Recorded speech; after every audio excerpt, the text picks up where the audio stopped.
not having Soriano do what he has to do has been a big blow. So, John, let's start with the offense. I gave some sobering statistics where they're 12th in runs, they're 11th in on-base percentage, they're 12th in run differential. Are the players here to get this done? Well, they're here. I mean, they got to play better to the back of their baseball card. I mean, I think you can look around the infield specifically.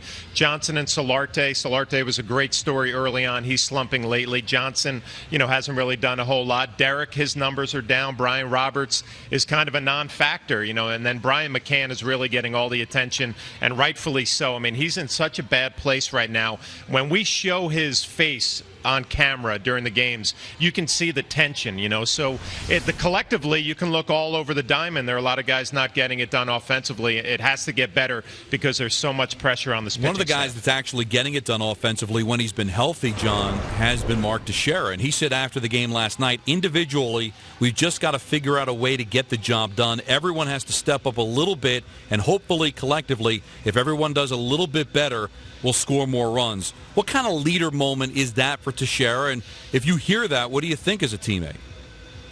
Well, I read between the lines, and he's basically calling everybody out. I mean, there are three guys, Don, in that lineup who can look themselves in the mirror. That's Brett Gardner, Ellsbury, and Mark Teixeira. I think we all know that Mark's batting average isn't going to be where it was earlier in his career, but the power and the RBIs are what we're going to look at. So if I'm a teammate in that clubhouse last night and I hear those words today or read them in the paper or online, you got to look yourself in the mirror and say, I'm just not pulling my weight. And Brian McCann has said that all along. I think in the case with Brian that it's gotten to the point he's putting so much pressure on himself that he's almost got to hit rock bottom before he says, you know what, screw it. I'm just going to go out there and try to be myself. My year isn't going the way I wanted it to, but he's clearly not there right now. He's putting so much pressure on himself. I understood what Mark Teixeira said and the quote that Don just gave us, but Mark Teixeira is also has to share some blame, and I'm just not singling out him. The Yankees are shifted against a lot. They can't get base runners. Nobody's hitting.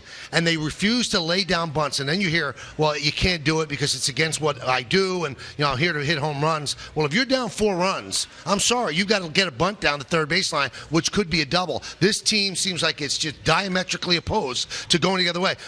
Brian McCann, when he comes up, there's 3 infielders on the right side. He could pick up 3 hits a game if he wants to go the other way.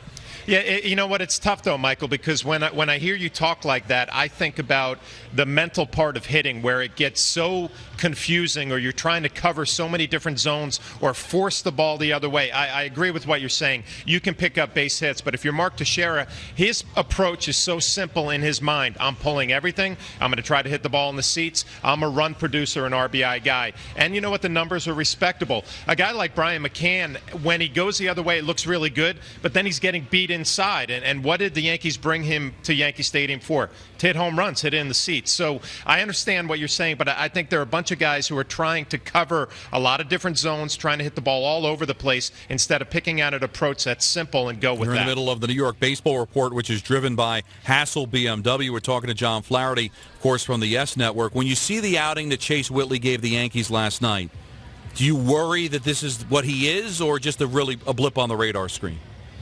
Yeah, Don, I think it's a blip on the radar screen. This kid has been so good, and we talked about it, Michael and I, last night on the broadcast. It's one of those games that you got beat up. It hasn't happened to him yet in his big league career. He took it on the chin a little bit last night. And now you pay attention to his next start against Boston Sunday night on how he responds. And every major league player, every pitcher, every hitter, you're going to go through some tough times. It's how you kind of react your next time out there. I expect Whitley to be fine. I've been really impressed with him. He had a tough one last night. And when you get nothing going offensively, like I said before, there's so much pressure on the staff to go out there and throw up a bunch of zeros. It's not going to happen every night. And Whitley took it on the chin last night. Now, one thing that we should say, you don't want to make it sound like all doom and gloom, because your problems are always more important because they're in your house rather than the guy across the street.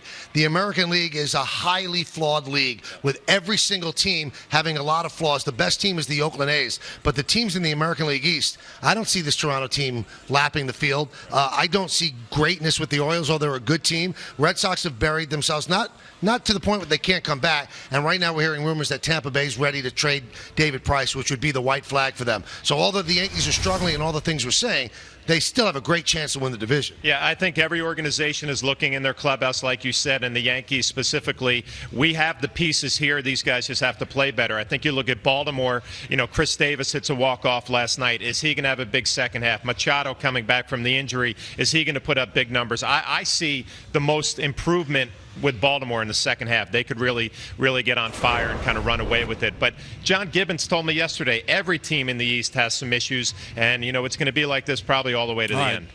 Nuno has been a problem for this rotation, John.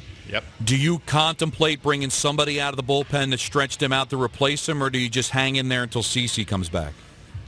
I hang in there, Don, with Nuno, and just for the fact that the bullpen has been so good and Adam Warren has been so valuable out there that I speaking from my old catching days, when you got to the sixth inning and you had a quality bullpen, you felt like that was a strength of your club. You'll take your chances. If we're going to point the finger at Vidal Nuno as being one of the reasons why the Yankees are in trouble, it's really not fair. He's a fifth starter on this team. He hasn't had a good year, but he's not the problem. You can find a way to get by in his starts until Sabathia gets back. And the news sounds good with CeCe, but you hope that he's not the CeCe from the first couple of months. You hope it's from a couple of years ago. Like David Phelps starts tonight against the Blue Jays, and his last two starts have been very good. Has he turned the corner? I think he has. He took a rough game against Kansas City, 7 earned runs in that outing, and he admitted he was being a little bit too fine, not attacking the strike zone as much, and his last two outings have been a lot better. He's got good numbers against the Blue Jays in his career. It'll be his first start here at Rogers Center. But, I think the Yankees like what they have with him. You know what you're going to get with him. You just hope, like I've been saying it all along, and you feel it as a pitching staff, you got to throw up zeros. And it's not a great mindset when you go into a game knowing you can't make a mistake or two because it might cost you because you're not scoring runs. How do you runs. explain a quality pitcher like Burrow being 1-11 against the Yankees' lifetime?